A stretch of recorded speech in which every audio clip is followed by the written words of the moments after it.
Hello students, welcome back to my channel Edustupa. जैसा कि हम लोगों ने आरआरबी एनटीपीसी का 39 डेज का चैलेंज सीरीज कंटिन्यू किया हुआ है, जिसमें आज हम लोग ट्रायंगल को करेंगे, जो कि हमारा डे 29 है। So before starting this chapter, मैं आप सभी से बोलूंगा, जिन्होंने अभी तक मेरा चैनल सब्सक्राइब नहीं किया है, चैनल को सब्सक्राइब कर लें, लाइक कीजिए एंड डेफिनेटली मैक्सिमम लोगों के साथ शेयर कीजिए, because sharing is caring, right. चलिए स्टार्ट करते हैं आज का ये चैप्टर, जो कि डे 29 का होगा, ट्रायंगल। नाउ सी, आज के सीरीज का फर्स्ट क्वेश्चन क्या कह रहा है? Savita has a piece of land which is in the shape of rhombus. किस शेप में है? रोम्बस शेप में है। तो सबसे पहले हम लोग क्या करेंगे? एक रोम्बस को तैयार कर लेंगे। सबसे पहले हम लोग क्या करेंगे? एक रोम्बस को तैयार कर लेंगे। So this is a rhombus, ABCD हमने एक रोम्बस मान लिया है इसको, राइट। रोम्बस की प्रॉपर्टीज क्या होती है? रोम्बस की प्रॉपर्टी होती है इसके डायगोनल्स जो है वो बाइसेक्ट करते हैं एट राइट एंगल, यानी 90 डिग्री, यानी लाइक दिस, राइट। बाइसेक्ट करते हैं यानी this equal to this and this equal to this, और 90 डिग्री पे बाइसेक्ट करते हैं। सपोज इसका नाम हम रख देते हैं ओ, right. Now she wants her one daughter and one son to work on the land and produce different crops। ठीक है, एक एक लैंड पे, यानी कि इसके दो अलग अलग टुकड़े कर लिए जाएंगे, और एक में बेटा काम करेगा, एक में बेटी काम करेगी। तो she divides the land into two equal parts. Obviously two equal parts में आइदर हम बीडी से इक्वल पार्ट कर देंगे और एसी से इसको इक्वल पार्ट कर देंगे। If the perimeter of the land is 400 metre, one of the diagonal is 160 metre. Suppose ये जो डायगोनल है एसी, हम इसको 160 मीटर मान लेते हैं। सपोज इस डायगोनल को हम लोग 160 मीटर मान लेते हैं, यहाँ पे 160 मीटर मान लेते हैं इस डायगोनल को हम लोग यहाँ पे, ठीक है। और पेरीमीटर दिया हुआ हमें 400, so that means perimeter is equals to 400 दिया हुआ है, और पेरीमीटर का फॉर्मूला होता है 4 into side, that is equal to 400। So 4 से इसे कैंसिल कर दिया, आ गया 100, यानी साइड कितनी आ गई हमारे पास? 100, राइट। मीटर है तो मीटर यूनिट आ गया, यानी ये 100 का आ गया, ये भी 100 का हो गया, ये भी 100 का हो गया, और ये भी 100 का हो गया। सारे साइड्स इक्वल होते हैं ना। हमें बोला है how much area each of them will get for their crops, यानी एक एक जने को कितना एरिया मिलेगा, ठीक है, कल्टीवेट करने के लिए, यानी कि उसमें काम करने के लिए। सो हमें हाफ हाफ एरिया निकालना था, दोनों का इक्वल एरिया था। बोला था ना, ये हाफ एरिया है और ये हाफ एरिया है, एक बेटे को दिया जा रहा है, एक बेटी को दिया जा रहा है, तो हमें हाफ एरिया निकालना है, मतलब कि इस रोम्बस का, राइट। ठीक है, अब हमें ये तो पता चल गया है कि इसका डायगोनल 160 है, यानी कि AC 160 ले लिया हम लोगों ने, ठीक है। साइड का भी पता लग गया हमें, 100 है, ये भी 100 है, ये भी 100 है, ये भी 100 है। सो हम एक काम करते हैं, इसका मतलब होता है कि हमने अभी बताया था कि डायगोनल्स जो है बाइसेक्ट करते हैं, यानी कि अगर ये पूरा 160 का है, सो दैट मीन्स AO 80 का होगा और OC भी 80 का होगा, राइट। तो इसको हम कैसे लिखेंगे?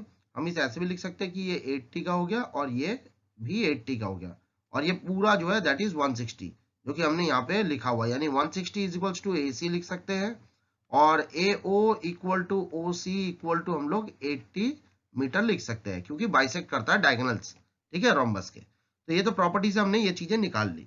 अब हमें क्या निकालना है? देखिए, अगर मैं ये वाला राइट एंगल ट्रायंगल ले लेता हूँ, सपोज मैं ये वाला राइट एंगल ट्रायंगल ले लेता हूँ, कोई सा भी एक ले सकते हैं। सो इन राइट ट्रायंगल AOB, मैं पूरे कॉन्सेप्ट के साथ चल रहा हूं तो इसलिए पूरा डिटेल में बता रहा हूं। सो इस पे जो है, आप देखिए, इस 80 को आप बेस मान लीजिए, इसे परपेंडिकुलर मान लीजिए, इसे हाइपोटेनियस मान लीजिए, तो हमारे पास क्या आ जाता है? P square plus B square equal to H square, जिसपे P हो गया आपके पास, हमें निकालना है, B हो गया आपके पास 80 और H हो गया 100। सो यहाँ पे पुट कर देते हैं हम लोग 80 का स्क्वायर इज इक्वल्स टू 100 का square. So that comes P square is equals to 100 square minus 80 square, यानी ये इधर आके माइनस में हो गया। So that comes P square equals to 100 का हो जाता है 1 2 3 4 जीरोस आ जाएंगी, और 80 का हो जाएगा 8 8 64 100। सो दैट कम्स, मैं यहाँ पे बाकी का पार्ट कर देता हूँ, P square is equals to 10,000 minus 6400, मैं एक बार यहाँ पे लिख दे रहा हूँ जिससे कि हमें नजर आ जाएगा। तो P इज इक्वल्स टू हमारे पास आ जाएगा 0 0 6 3600 आ जाएगा, राइट।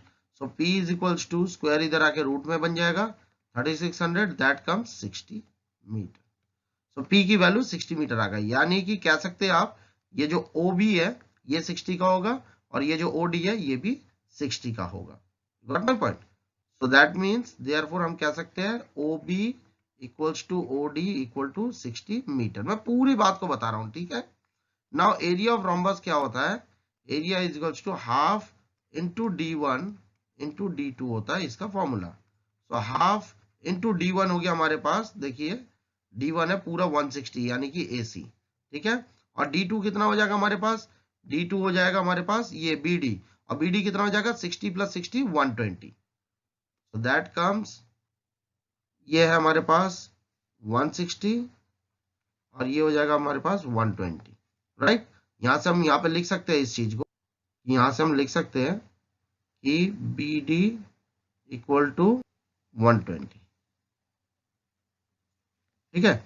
सो अब हमें इसे सॉल्व कर देना और आंसर हमारे पास आ जाएगा, दैट कम्स 80 यानी कि 12 8 9600 मीटर स्क्वायर। अब ये पूरे का एरिया आया है, पूरे का एरिया मतलब पूरे ABCD का एरिया आया है। हमें क्या निकालना है? हाफ एरिया निकालना है, एक जने का बताना है, ठीक है। एक एक जने का बताना है, ईच का बोला ना हमें, तो इसका मतलब हमारे पास ईच के हिसाब से क्या हो जाएगा? देयरफॉर ईच का हो जाएगा 96 का हाफ, यानी कि 96 का हाफ होता है 4800 मीटर स्क्वायर, ठीक है। डिवाइड बाई 2 इसको कर देंगे तो हाफ हाफ आ जाएगा एक एक जने का। सो दैट मीन्स कि इसका आंसर कितना आ गया हमारे पास? 4800 मीटर स्क्वायर। तो मैं इसे इधर लिख देता हूं, therefore each covers area equal to, each covers the area equal to 4800 metre square, ठीक है। यही हमारा आंसर, गॉट माय पॉइंट? चलिए इस बात को अच्छे से एक बार और रिवाइज कीजिएगा, ठीक है। मैंने जिस तरीके से करके दिया है ये कंप्लीट प्रोसीजर है, क्योंकि मैं कॉन्सेप्ट के साथ इस चैप्टर को बढ़ा रहा हूं, पूरे कोर्स को बढ़ा रहा हूं। जिनका कॉन्सेप्ट क्लियर नहीं है वो साथ साथ मेरे करते जाए, जिनका कॉन्सेप्ट क्लियर है वो डायरेक्ट इसको हिट कर सकते हैं, हाफ D1 इंटू D2 लगा के, और पहले रोम्बस का प्रॉपर्टी लगा के और डायगोनल्स को दोनों को फाइंड आउट करके और यहाँ पे पुट अप कर देंगे, राइट। चलिए move on to the next. PQR, Q equal to 3A, P equal to A and R equal to B, यानी तीनों एंगल्स दे दिए गए। यानी कि अगर मैं एक ट्रायंगल बना लूं इस तरीके से, अगर मैं एक ट्रायंगल बना लूं PQR, PQR, ठीक है। P दिया हुआ है आपको A, Q दिया हुआ है आपको 3A और R दिया हुआ है आपको B, ठीक है। तो इसका मतलब ये हो गया, आपको ये अच्छे से पता है सम एंगल प्रॉपर्टी क्या होती है? P plus Q plus R, angle P plus angle Q plus angle R equal to 180 degree, यानी कि क्या आ जाएगा? A plus 3A plus B is equal to 180 degree, that is sum angle property, ये सबको पता है। तो इससे हमारे पास क्या आ जाएगा? 4A plus B is equal to 180, ये एक इक्वेशन हमारे पास आ जाता है। एंड ऑलरेडी एक इक्वेशन हमें दिया हुआ है, यहाँ पे आप देख सकते हैं, ये देखिए 3B minus 5A equal to 30, एक इक्वेशन दिया हुआ है कि 3B minus 5A equal to 30, ये हो गया सेकेंड इक्वेशन। बस दोनों इक्वेशनों को हमें सॉल्व करना है और आगे बता देना है, यानी कि हो गया 4A plus B equal to 180, ये हो गया minus 5A plus 3B is equal to 30। A के नीचे ए को लिखा है, बी के नीचे बी को लिखा है, और इसे आगे हम सॉल्व कर देंगे। कैसे करेंगे? इसे 3 से मल्टीप्लाई कर देते, इसे 1 से इजी हो जाएगा।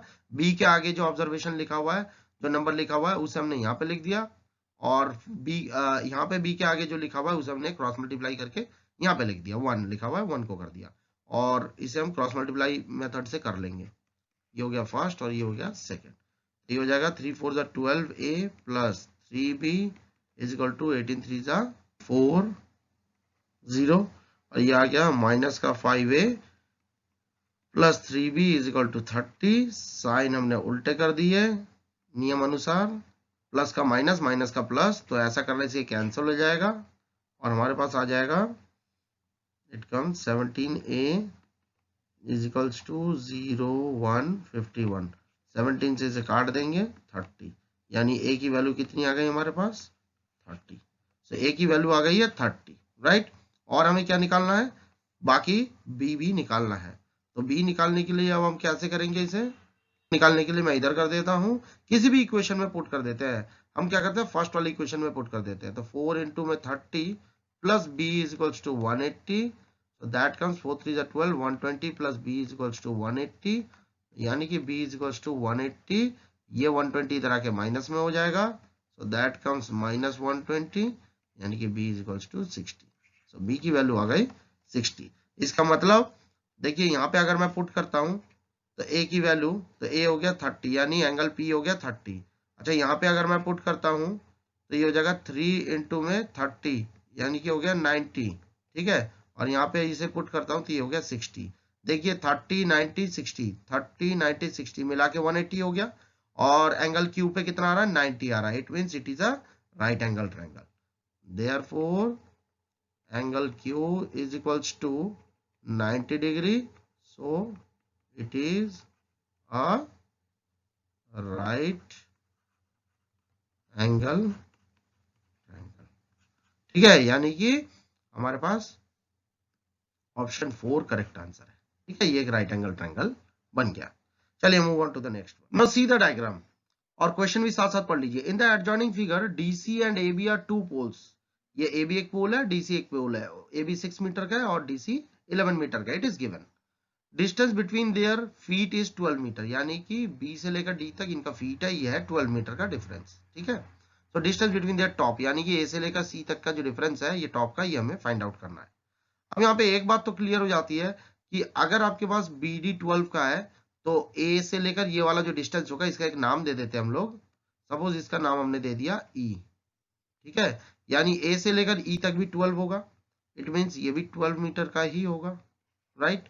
और एक बात क्लियर करनी है कि अगर ये पूरा 11 का है और ई से लेकर डी तक 6 का है, क्योंकि ए से लेकर बी तक जो है वो ई से लेकर डी तक का इक्वल है, तो दैट मीन्स कि अगर वो इतना इतना पोर्शन अगर इसका 6 मीटर का है तो इतना पोर्शन कितने का हो जाएगा, 5 मीटर का, ठीक है। क्योंकि ये पूरा 11 का है तो ये कैसे निकलेगा, ये निकलेगा आपके पास 11 minus 6 equal to 5। Got my point. Now हम क्या करेंगे, now in right triangle CEA Pythagoras theorem लगा देंगे, ठीक है। इस ट्रायंगल में हम पाइथागोरस थ्योरम लगा देंगे। ये P हो गया, ये B हो गया, ये H हो गया, और H हमें फाइंड आउट करना है। इसका मतलब ये हो गया P square plus B square equal to H square. So P हो गया आपके पास 5 का स्क्वायर, B हो गया 12 का square is equal to H square, और ये ट्रिपलेट के हिसाब से ऑब्वियस है 13 आएगा, 5 5 25 और 12 12 144 is equal to H square. तो h is equals to under root 169 बन जाता है, इसे सॉल्व करके 169 बन जाता है। so that means h is equals to 13 metre, ठीक है। Therefore AC is equals to 13 metre, हमारे पास आंसर आ गया। इसका मतलब ऑप्शन 3 हमारा करेक्ट आंसर है। और वैसे भी ट्रिपलेट का पता होना चाहिए कि अगर ये 5 है ये 12 है तो 5 12 13 का ट्रिपलेट होता है, राइट, ट्रिग्नोमेट्री में, ठीक है। पाइथागोरस थ्योरम में एक ट्रिपलेट होता है, तो ये 5 12 और 13 का ट्रिपलेट है, यानी कि इसका आंसर 13 आएगा, राइट। चलिए move on to the next. Now see the question, the area of two equilateral triangles, two equilateral triangles बोला है, are in the ratio of 25:36, ये आपको दिया हुआ है। Then their altitudes will be in the ratio of, इनका altitude का ratio क्या होगा, राइट। देखिए बहुत ही सिंपल है, if two triangles are equilateral it means they are similar। दो इक्विलैटरल ट्रायंगल ऑलवेज सिमिलर होते हैं, और जब वो सिमिलर होते हैं तो इसका मतलब ये हो गया therefore ratio of their altitude equal to under root में एरिया 1 अपॉन एरिया 2, इन दोनों का एरिया जो होगा उसका स्क्वायर रूट होगा। इसका मतलब इन दोनों का एरिया कितना दिया हुआ हमें, ये देखिए ये दिया हुआ 25:36, सो दैट मीन्स ये हो जाएगा 25 upon 36, that comes 5/6। Answer is 5/6। इसका मतलब ऑप्शन थर्ड हमारा करेक्ट आंसर है। तो इनका रेशियो क्या हो जाएगा, रेशियो ऑफ देयर ऑल्टीट्यूड हो जाएगा 5:6। Got my point? Now see the question, the sides BCCA and AB of triangle ABC are produced in order forming exterior angles ACD, BAE and CBF. Then ACD plus BAE plus CBF equal to what? तो इसके लिए पहले हमें diagram को बनाना बहुत जरूरी है। तो हम एक डायग्राम बना लेते हैं इस तरीके से। एक ट्रायंगल बना लिया हमने ABC, राइट, A, B और C। अब इसे एक्सटेंड करने को बोला, हमें प्रोड्यूस करने को बोला है। ये देख लीजिए प्रोड्यूस्ड बोला है, ठीक है। तो प्रोड्यूस कैसे करेंगे, यहां जैसे कि लिखा हुआ है हमारे पास BAE लिखा हुआ है, सो इसका मतलब ये B से A और A से E एक्सटेंड करेंगे, यानी कि ये इस तरीके से प्रोड्यूस करेंगे हम लोग, ठीक है। इस तरीके से हम लोग इसको प्रोड्यूस करते हैं। ये हो गया E, मेन है इसमें, डायग्राम को समझिए। उसके बाद बोला है आपको साथ में ACD भी बोला है, ACD भी बोला है, यानी कि D इधर को एक्सटेंड कर देते हैं, तो ये आ जाएगा इस तरीके से, यूं, ठीक है ना। और साथ ही बोला है आपको CBF, ठीक है, CBF, तो इसका मतलब ये इधर से एक्सटेंड हो जाएगा लाइक दिस, ऐसे प्रोड्यूस हो जाएगा ये, ठीक है। ये हो जाएगा CBF। अब देखिए ये एक एक्सटीरियर एंगल है, ये एक एक्सटीरियर एंगल है और ये एक एक्सटीरियर एंगल है, तीनों साइड्स को प्रोड्यूस करने के बाद, ठीक है। ये मेन है, डायग्राम को समझना। अब क्वेश्चन में क्या है, हमें निकालना है इन तीनों का सम, यानी कि ACD बोले तो ये देखिए ACD यानी कि ये वाला एंगल, ये वाला एंगल और ये वाला एंगल का सम कितना होगा।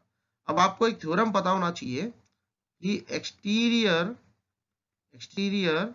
Angle is equal to sum of opposite interior angles, right.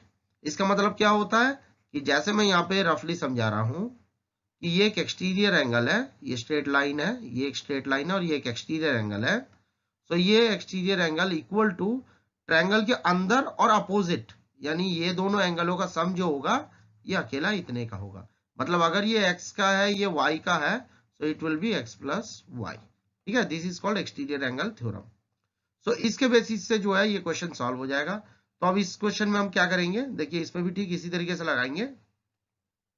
हम यहाँ पे ले लेते हैं एंगल 1, एंगल 2 और एंगल 3, तो इजी हो जाएगा। तो हमारे पास क्या है, हमारे पास जब हम लिखेंगे ACD यानी ACD, ये वाला एंगल जब लेंगे तो इसे कैसे लेंगे, angle ACD is equals to angle 1 plus angle 2, ठीक है। ये ACD के ऑपोजिट में और अंदर 1 और 2 आता है, तो इन दोनों का सम इक्वल टू ये होगा।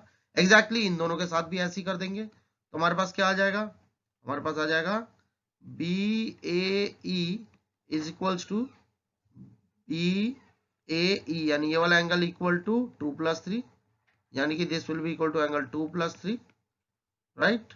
और साथ ही CBF पूरे कॉन्सेप्ट को समझिएगा मैं कैसे कह रहा हूं, ठीक है। CBF मतलब ये वाला एंगल हो गया, this equal to 1 plus 3, angle 1 plus angle 3।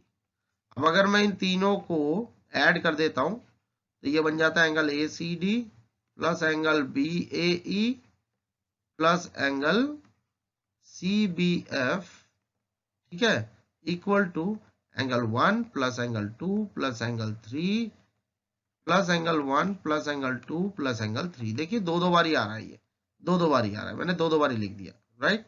That comes twice of angle 1 plus angle 2 plus angle 3।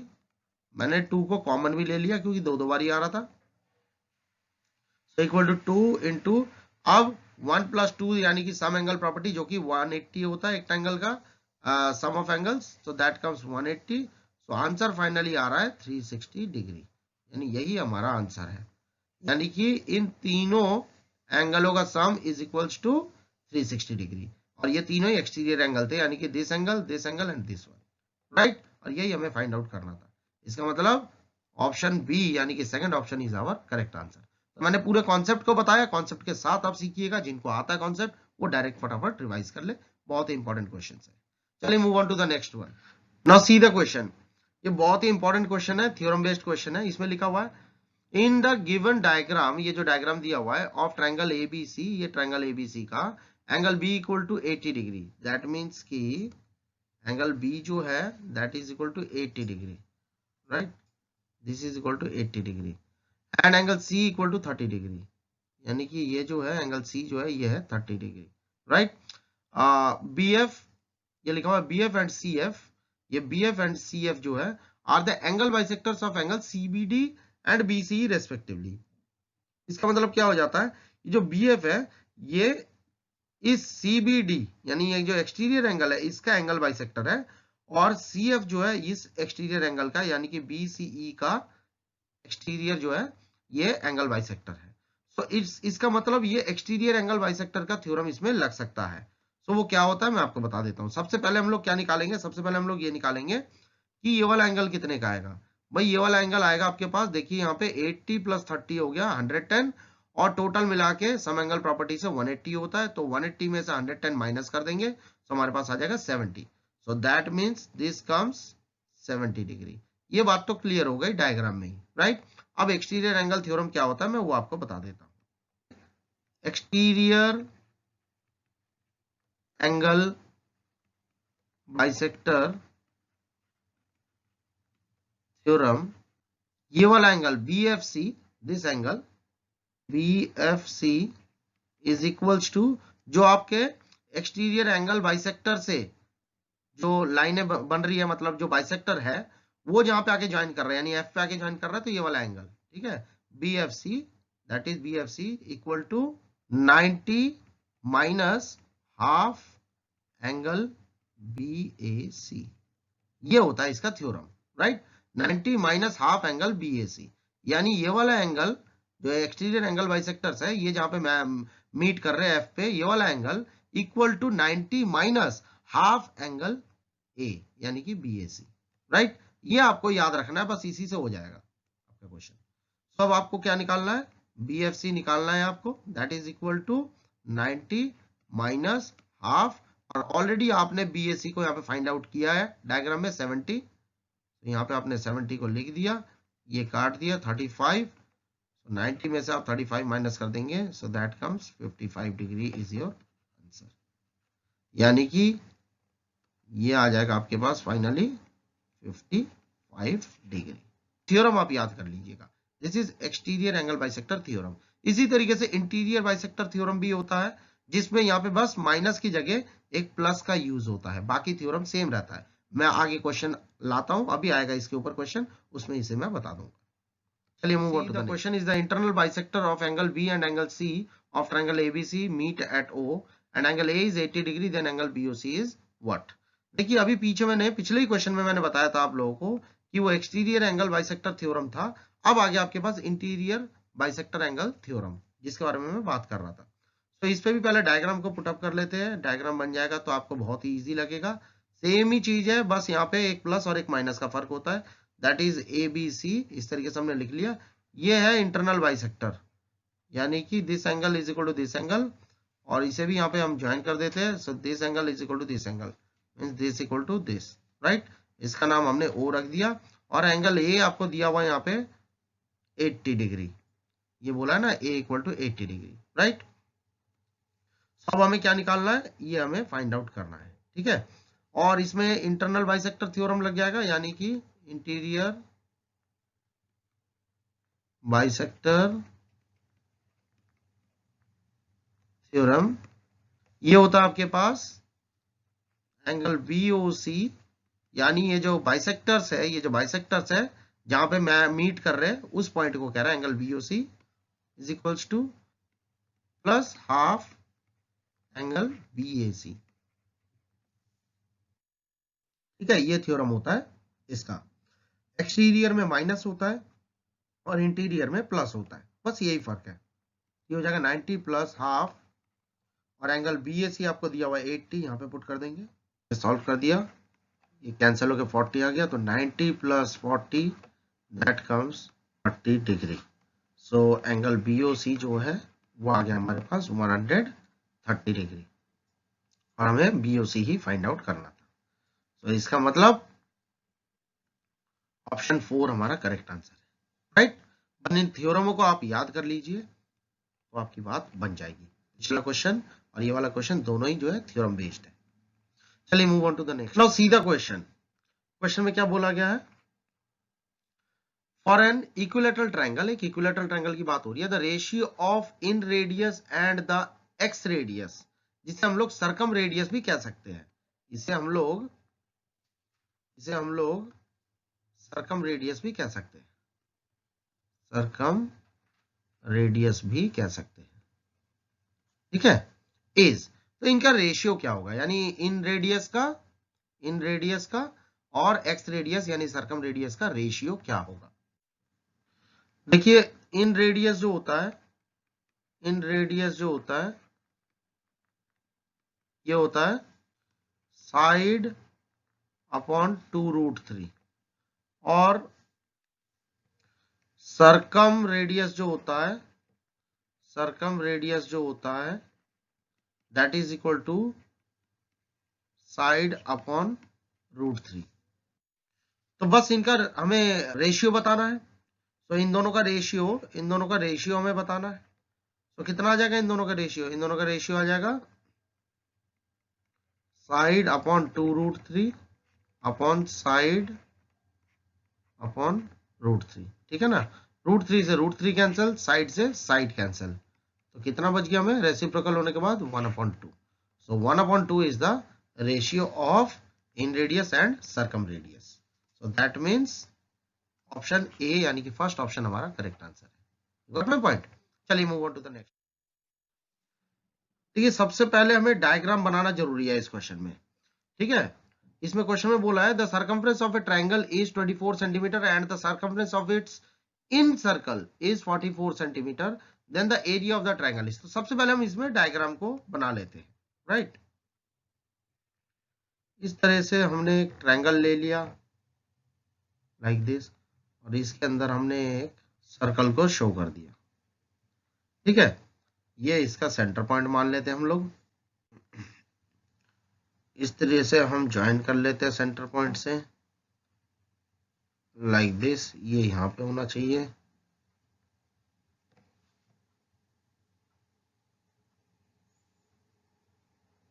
Diagram मैं रफली बना रहा हूं तो थोड़ा सा वैसा लग रहा है, आप बात को समझ लीजिएगा।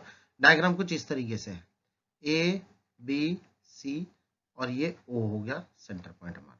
Got my point. E और F, ये बन गया हमारा डायग्राम। ना यहाँ पे OD is equals to OE is equals to OF है, क्योंकि तीनों ही रेडियस है, ठीक है ना, तीनों ही रेडियस है ना। क्वेश्चन में क्या बोला है, देखिए क्वेश्चन में बोला है आपको circumference of triangle is 24 and the circumference of its in circle, यानी अंदर बना हुआ जो सर्कल है उसका सर्कमफ्रेंस है 44 सेंटीमीटर। इसका मतलब सबसे पहले हम लोग क्या लेंगे 2πr, सबसे पहले हम लोग क्या लेंगे सर्कमफ्रेंस ऑफ इन सर्कल का लेंगे, that is equal to 2πr, ठीक है। सो ये हो जाएगा 44 is equals to 2 into 22/7 into r।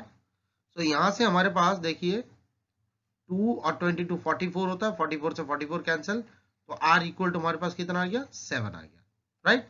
यानी कि ये r कितना आ गया हमारे पास, ये आ गया हमारे पास 7 सेंटीमीटर। ओके, ये बात क्लियर हो गई ना। इसके बाद का पोर्शन मैं इधर कर देता हूं, आपको नजर आ जाएगा। Area of triangle is equals to, इसका फॉर्मूला होता है half into AB plus BC plus CA into radius, ये इसका फॉर्मूला होता है। बस इस फॉर्मूले को ध्यान रखिएगा तो आपकी बात बन जाएगी। तो ये हो जाता है हाफ इंटू, अब देखिए यहाँ पे सर्कमफ्रेंस ऑफ ट्रायंगल दिया हुआ है। सर्कमफ्रेंस मतलब ट्रायंगल का आउटर बाउंड्री, मतलब AB plus BC plus CA, तीनों का सम कितना दिया हुआ है 24 दिया हुआ है।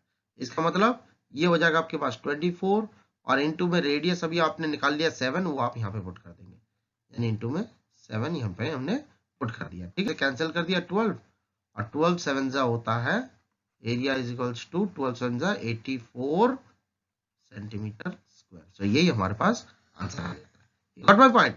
तो इसका मतलब ऑप्शन 2 हमारा करेक्ट आंसर है, यानी कि हम कह सकते हैं कि इस तरीके से ऑप्शन 2 हमारा correct answer. Now see the question is the centroid of triangle ABC is G. The area of triangle ABC is 60 centimeter square. The area of triangle GBC is what? Right? तो it's very simple, आपने एक diagram बना लेना है इस तरीके से, ठीक है। सेंट्रॉइड इस तरीके से आता है लाइक दिस, ठीक है, और तीनों इक्वली बांटता है, यानी कि ये वाला एरिया, ये वाला एरिया और ये वाला एरिया इक्वल होगा। तो जब पूरे का 60 है तो हमें एक का बोला है, सपोज मैं नाम रख देता हूं इस तरीके से ABC और इसलिए मैंने G, ठीक है। सो टोटल एरिया हमें दिया हुआ है, area of triangle ABC is equal to 60 centimetre square, ठीक है। देयरफॉर मुझे निकालना है area of triangle GBC is equals to भाई 1/3 ऑफ ट्रायंगल ABC आ जाएगा, so that means 1/3 of 60 that comes 20, यानी 20 सेंटीमीटर स्क्वायर मेरे पास आंसर आ गया, यानी ऑप्शन 4 मेरा करेक्ट आंसर है। सो इसी के साथ आज की ये सारी सीरीज मेरी कंप्लीट हो जाती है। आप मैक्सिमम टाइम्स इनको रिवाइज कीजिए, कंप्लीट कीजिए और मेरे साथ चलते रहिए। जब तक मेरे नेक्स्ट वीडियो का इंतजार कीजिए। जिन्होंने मेरे चैनल को अभी तक सब्सक्राइब नहीं किया, सब्सक्राइब कर ले, शेयर कीजिए एंड लाइक कीजिए एंड वेट कीजिए मेरे नेक्स्ट वीडियो का। मिलते हैं बहुत ही जल्दी। Thank you, good bye, take care.